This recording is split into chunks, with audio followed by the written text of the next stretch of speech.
Art, like the terms folk music and folklore, came into use in the last century and refers to the creations of people untrained in the academic traditions of art, people who are relatively isolated from centers of learning and commerce, and whose response is to the immediate world around them. Folk art is created by the members of a community or region, primarily to serve the needs of function, beauty, and spiritual nourishment. The folk artist uses what materials are readily available and expresses those feelings and beliefs that have meaning and significance within the community. The folk artist creates for his or her neighbor or for a community institution such as a church and must answer to that audience. In conforming to local tastes, the folk artist also creates those tastes. Hence, folk art usually does develop highly distinctive styles both in techniques and materials, as well as in conventions of pattern, composition, color, and representation. Yet, folk art, rather than being static, is frequently highly dynamic because it is usually the product of a single person. Often the entire process of creation, from producing and processing the raw materials to bestowing the final touches, is performed by that person. Each piece is a unique creation with its creator free to take advantage of small differences in materials, changes in physical abilities and skills, and above all, free to give new imaginative twists to old traditions. The technical skills used in creating folk art are widely shared in the community, for they are the needed skills of everyday life. Generally, they are learned by imitation and by apprenticeship and by self-discovery. In looking at the unique folk art that developed in the Spanish Southwest, we can see how it evolved from the historical circumstances of that society. The Hispanic people of the Southwest are the descendants of the Spanish colonists of the Old and New World. In the late 16th century, landed gentry and peasant alike made their way from Mexico up the Rio Grande River Valley to settle in what is now known as Texas, New Mexico, and Colorado. Far from their government and source of material supplies, isolated from the cultural and spiritual support of Spain and Mexico, the people became almost entirely self-sufficient. They defended themselves and learned to use the land and its resources, growing their own food and making their everyday goods.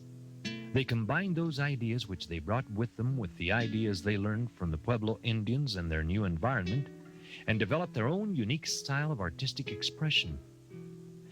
They created things primarily for themselves, for their families and communities, things that reflected their lives, served their needs, and were resonant with meaning for them. It was not until the middle of the 19th century that the Hispanos dared to settle the area along the northernmost reaches of the Rio Grande River, known today as the San Luis Valley of Colorado. The valley is a flat basin bounded on three sides by high mountain ranges: the Sangre de Cristo to the east, the Saguache Range to the north, and to the west, the San Juan, from which the Rio Grande flows, dividing the valley floor. While the Hispanos had explored, mined, and used the valley pastures for sheep grazing, nomadic Utes and Jicarilla Apaches had discouraged settlement until the time the area became part of the United States. As before, sheep raising was the economic mainstay of their lives. With the wool from their sheep on homemade looms, men and women fashioned material for clothing and blankets and floor and wall coverings, creating fine textiles for domestic use and commercial trade. Finely spun wool was woven into a loose fabric called sabanilla, which the women densely embroidered with floral and geometric designs using a long stitch called the colcha stitch.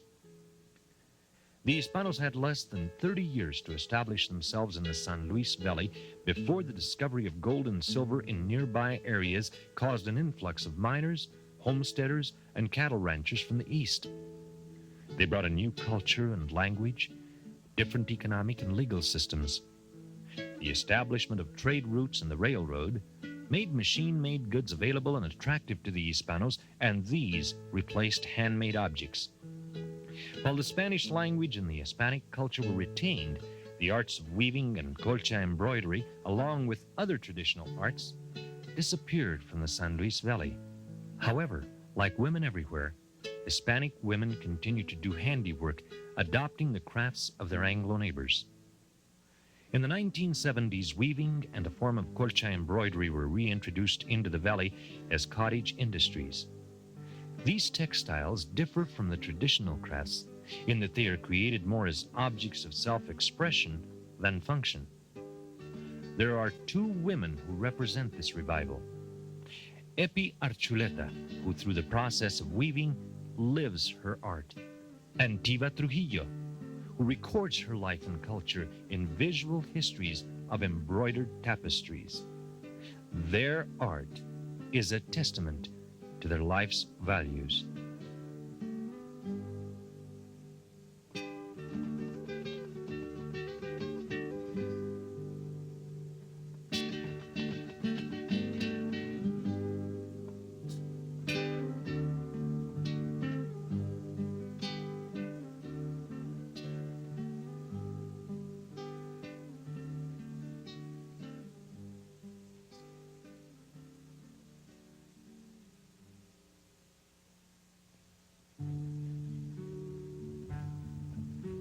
Apunte usted, señor escribano, la pluma en la mano y apunte usted, señor escribano, la pluma en la mano y apunte usted. Tengo un jamón de muy buen comer, lo tengo estampado ahí en la pared. Tengo un jamón de muy buen comer, lo tengo estampado ahí en la pared. Apunte usted, señor escribano, la pluma en la mano y apunte usted, señor escribano, la pluma en la mano y apunte usted. Tengo también una camisilla que no me ha quedado más de la letilla. Tengo también una camisilla que no me ha quedado más de la letilla. Apunte usted, señor escribano, la pluma en la mano y apunte usted, señor escribano, la pluma en la mano y apunte usted.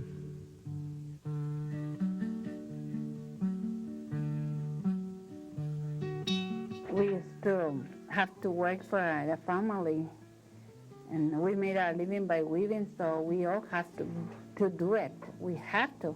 They made me do it. I didn't do it because I wanted to. But looks like it printed on my head pretty good. But I love it now. I love weaving now. I just love to weave.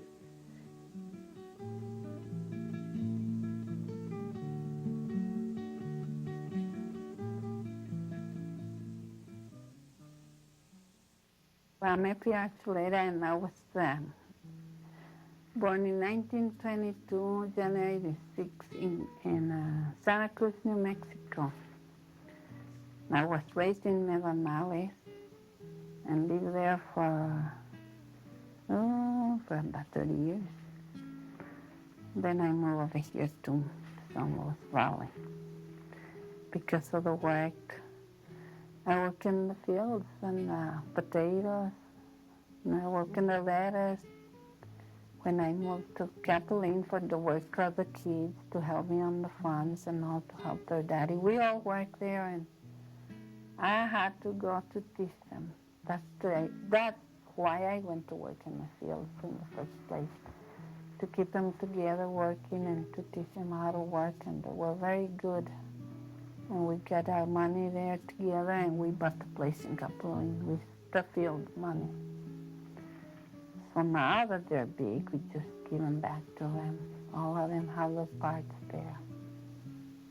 And they're very happy about it, you know. They work for it too.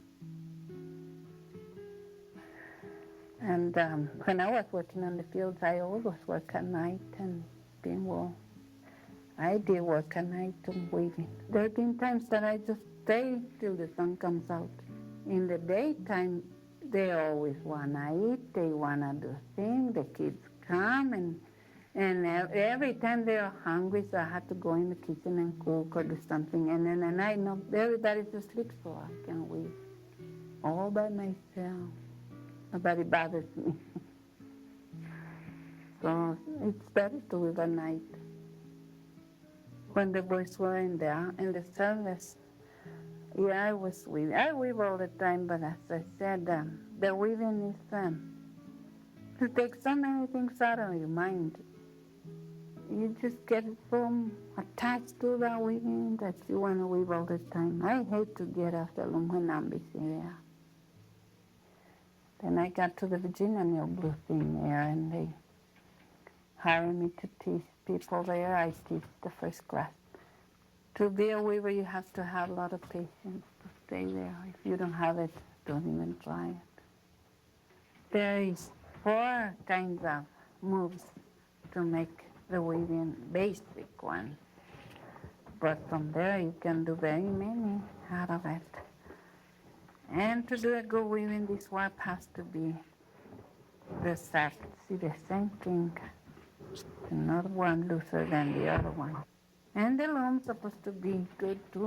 Have to be straight and have to be working right, because if not, the weaving will come crooked too. They got pretty good, all of them.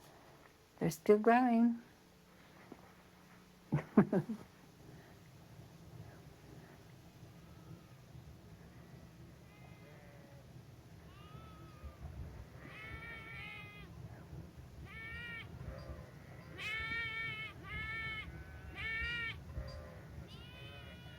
I got my wool from the Songless Valley. I go get the gray and the brown and the black. And I buy the wool in big quantities, so I just leave it out there on the sun and the wind, and God takes care of the cleaning. And then I spin and card the wool and dye it vegetable dye. I gather all the plants, mostly in New Mexico, because the plants have better colors, I think, because of the hot place there. I don't know why, but we get color out of it too.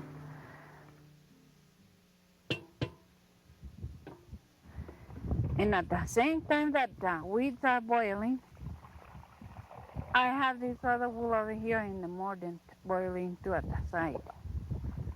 It has to be the same temperature. I boiled this thing already 2 hours. Now I have to boil them. I get another 2 to get the color in the wool.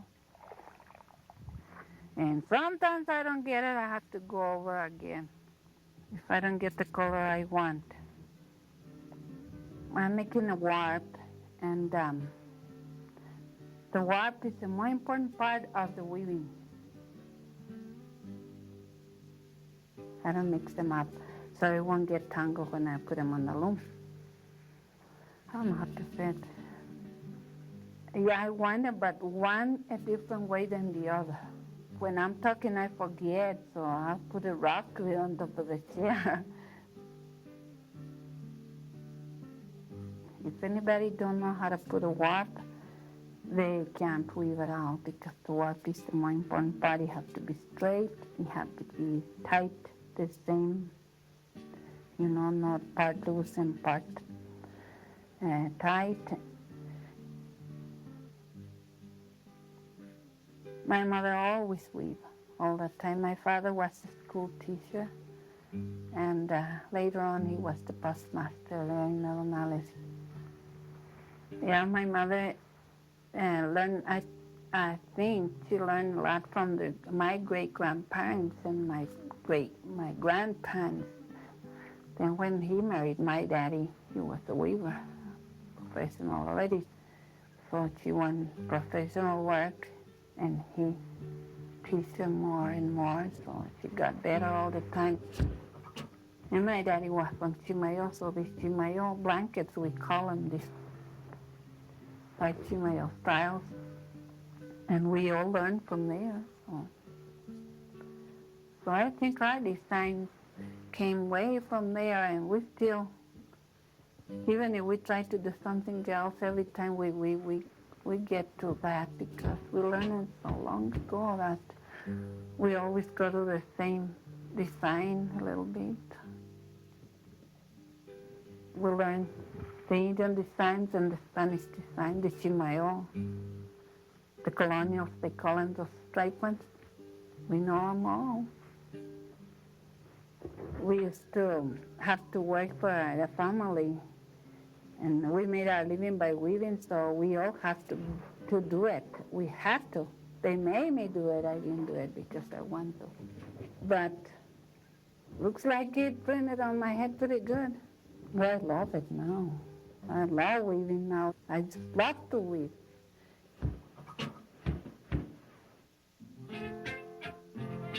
As soon as we reached the loom, we started weaving because we were a big family. We were 10 of us. We had to help our daddy, so we all had to weave. Some of them get the wool ready, and the bigger ones we have to weave. And we worked in our farm too. We raised everything from our farm. We didn't have to go buy things from the store except our shoes. We raised all our food in the place. My mother's still doing that.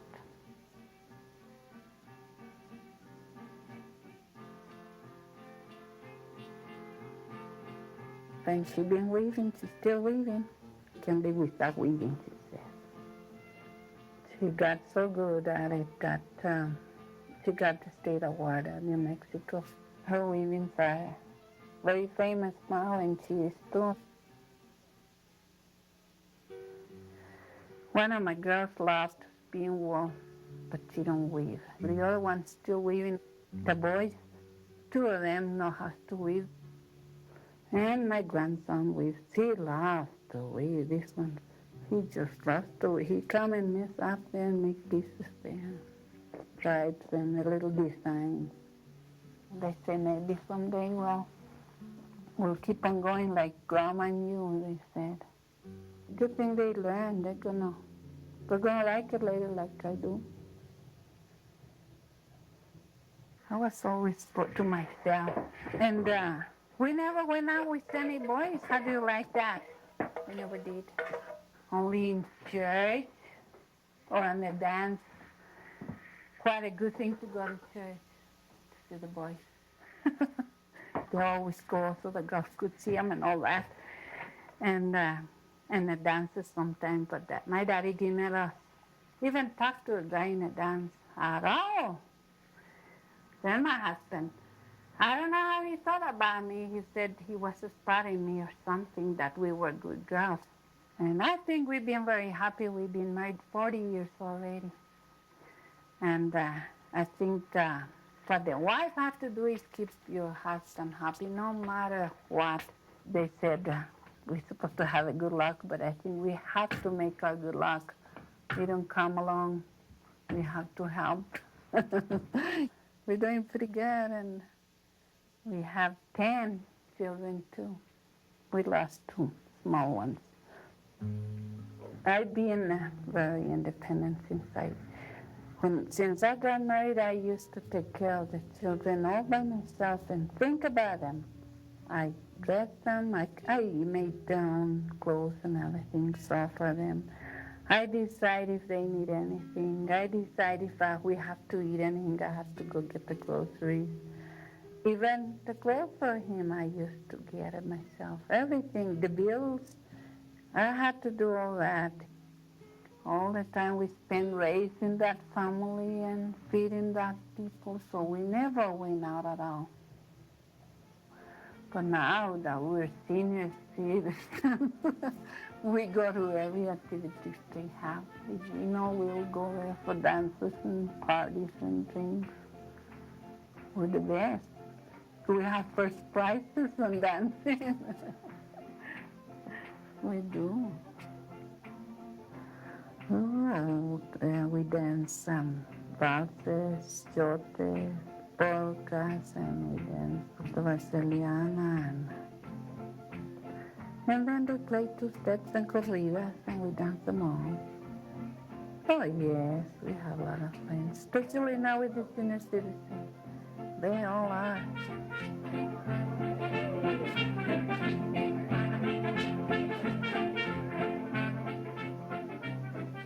And I was always shy and quiet, and I never sing or nothing. I don't know, that's the way I was.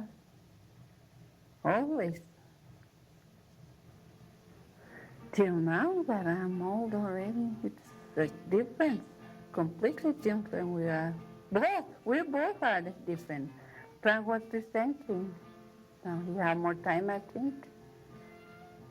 When he been working, I think just got too tired and don't have time for anything, or he was always tired.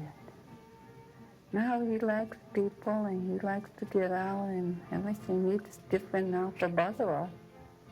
I don't know why. Is it the years or is that the way it is when we get old? I don't know.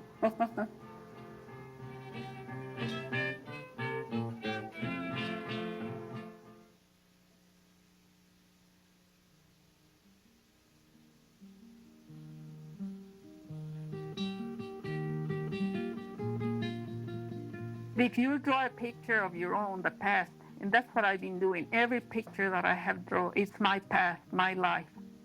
You know, that's what it is. Just my life. And it's a true picture and a real picture.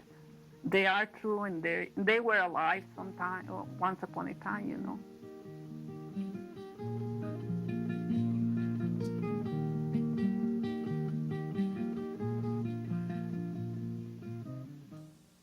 My name is Tiva Trujillo, and I was born in San Luis, Colorado, the year 1917. And my father's name was Pedro Celestino Segura, and they had 12 children. He was a farmer. And after my mother died, you know, well, he kept on with the farm and the children. So then I married Paul, and we had our 3 girls. Pauline now is 38, and June is 32, and Hope is 17. My life has been a very happy life, you know, really and truly. It has been a very happy life. Been having a nice husband, and so far he has put up with me on everything. Especially now that he could work, you know, that I was working, he does everything. Yeah, everything he does. He knows how to cook, and he knows how to wash and iron. And he takes care of the house pretty good, you know. It happened that the way we finished the house was that he was still working in the lumber yard, you know, and hauling lumber yet. And all of a sudden, the fall got his head. That then he stopped working about for 4 or 5 years until he was well. And then when we finished building our house, then, but he built it all with one hand too. We go half and half with everything, you know, that we had. And I think the girls were raised up real nice too. We like the valley very much. Well, this is where we have made our life, you know. And I have worked all my life, so that's why, you know, worked in the San Luis Valley and border, because it's an interesting place. In the cellars, I have worked about 9 years. But in the potato fields and harvest, I have worked all my life.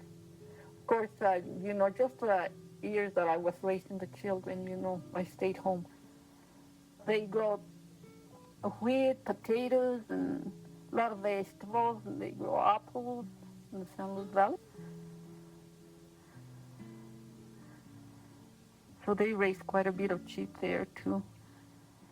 There's so many things, you know, to see here in the San Luis Valley, just like they say, the valley of milk and honey. It's really nice to stay in the valley, you know, because, like I said a while ago, we were raised in the valley. We made our living in the valley. All our friends were in the valley. And that's why we love the valley. Oh, the first time that I decided I was going to do embroidering, it didn't interest me a bit, but then when I saw those ladies from San Luis, those pictures, boy, I said, this is it. This is what I like. And I've been stuck with this work since a long time. We were called that day, you know, about 12 of us to go see what the lady had to say. Then when we first met Carmen Salas, you know, she gave us a 2 weeks training. on our embroidery. And it was really exciting. Oh, she said, well, just do your own drawing. Do your own drawing and work on it. Well, what she said is the picture is more important if you draw it and your own way, and it's the true picture, because nobody else will be able to draw what you draw. You're not copying or anything. It's just what you see. And she said, and draw your past, your present, what is real. And we all keep on saying, we can't draw. We don't know how to draw. We're not going to do it. We don't. Oh, yes, she said, you can draw. And so she gave us a big pieces of material, to draw. And I said, I can't draw. I can't. And everybody said the same thing.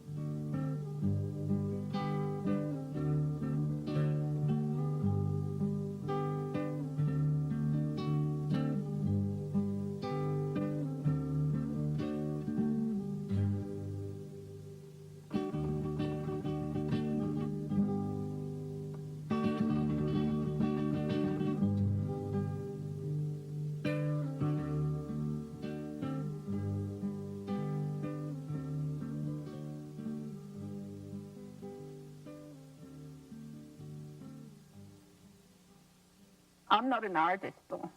I don't know how to draw, but I tried and tried, until I draw what I want to draw. And then after you draw the embroidery, it's not very hard to work on. I learned from Carmel all those stitches. And she taught us the names of them, but I forgot. There's so many. I learned about 25, but the most that I have put on my embroidery, it's 18. Every stitch has a different design, makes a different design. For instance, right now, I'm working on those adobe houses. Well, there is a stitch that it turns into a little tiny adobe. Well, to tell you the truth, I really don't know the name of the stitches, but I know what stitch to put on, on my embroidery. I don't know what all about this Llorona, but I don't believe it. But I kind of thought it was kind of fun, to embroider her. And what the story says that the Llorona she was a pretty woman. Can't you see her on the first picture? It looks like it's pretty. And then in the second picture, it's ugly. Why she drowned her babies was because her husband was a mean husband to her. The story says that it's in the well, and some they say that it's in the river, but I draw her in the river. And then in the third picture, it's evil. It's scary. She wanted her children so bad, after she had drowned them, that's the reason they say she comes out in the night looking for her children. La Llorona means a lady that comes out crying, like when you cry, they call you Llorona, Llorona, So the mothers, when they hear this noise coming like wind or something, like a woo, and they see, the ghost or something, they just take their children inside, or they're already in bed, but she only comes out in the night, around 11, something like that, I don't know if this is only on the Spanish people believing, but in one of these, I think they have heard her. If you draw a picture of your own, the past, and that's what I've been doing, every picture that I have drawn, it's my past, my life. That's what it is, just my life. And it's a true picture, a real pictures. They are true, and they were alive sometime, or once upon a time, Well, for instance, this one that I'm working on, it's about, it's first year of school.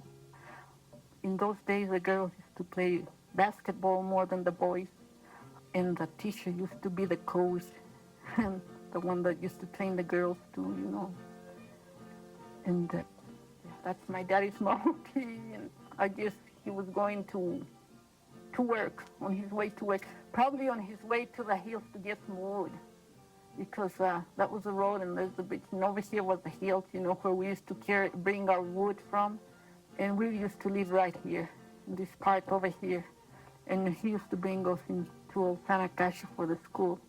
He used to make us work, but he used to really have us spoiled. That's one thing. My daddy was always ready, to buy us our dresses. He used to buy us some tennis shoes. the good shoes for the dances and mass, and when we used to go to the movies, but then the tennis shoes were for the farm, you know, to go pick peas and hoe. So, like I said, my daddy was very strict, you know. He used to take us to dances and all over, but he was with us all the time. You know what I'm going to put over here now that I remember? One time my daddy was butchering a pig. They used to butcher a pig, and every time they used to kill a pig, all the neighbors used to get around. Everyone wanted a little bit of that pig. And this was a store, a little store, you know. But then they turned it into a dancing hall. So it was better to be turned into a dancing hall than a store, because we danced quite a bit after my brother's wedding, you know. It was a pretty good dance there. And this was my mother's cousin. They used to bake the bread in those ovens. I remember that's where they made they baked the cakes and the pies and everything for my first brother's feast for his wedding, you know. Everything used to taste so good then. Yeah. This was an old lady. Her name was Juanita Mondragon. Yes, she didn't have a husband. Something else has to be put in there. See, probably some other ladies talking to her or something. Yeah, those were the cattle. They look like sheep, no, but they're cattle. This lady over here was the one, you know, that used to deliver my mother's babies. Let's see about this neighbor. Well, the lady that used to live in this house, she was the one that gave me lessons for Holy Communion. And this church, you know, it was pretty old then. My mother was buried over here, right by the door of the church. My mother taught us to embroider. It was embroidering and sewing, and what she taught us was how to make mattresses. Wool mattresses. Yeah. Well, that was the most important thing for us to learn. And these people, let's see, we used to come and play with these people over here with these girls. They didn't have a mother either, so we used to come and play with them. You have to think of yourself as a child, you know, on your childhood places, you know, that's something to think about. You know, now that you're getting old, you know, when you go up to your childhood or to your past, you think about everything, you know, it's nice. And that's why I love to draw. I like to draw my own tangles, embroider my own tangle. So I really and truly don't know if it's 4 years that we've been working on this art craft. That I don't have any intentions on quitting unless something happens, you know. So, yes, I'll just keep on. This has been something real nice for me to work on, you know. It's hard, but it's nice. It's proud.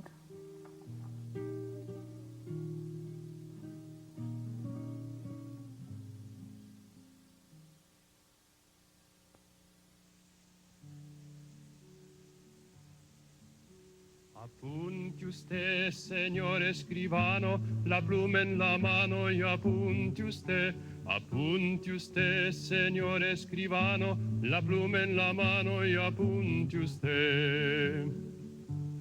Tengo un jamón de muy buen comer, lo tengo estampado ahí en la pared. Tengo un jamón de muy buen comer, lo tengo estampado ahí en la pared. Apunte usted, señor escribano, la pluma en la mano y apunte usted. Apunte usted, señor escribano, la pluma en la mano y apunte usted. Tengo también una camisilla que no me ha quedado más de la letilla. Tengo también una camisilla que no me ha quedado más de la letilla. Apunte usted, señor escribano, la pluma en la mano y apunte usted. Apunte usted, señor escribano, la pluma en la mano y apunte usted.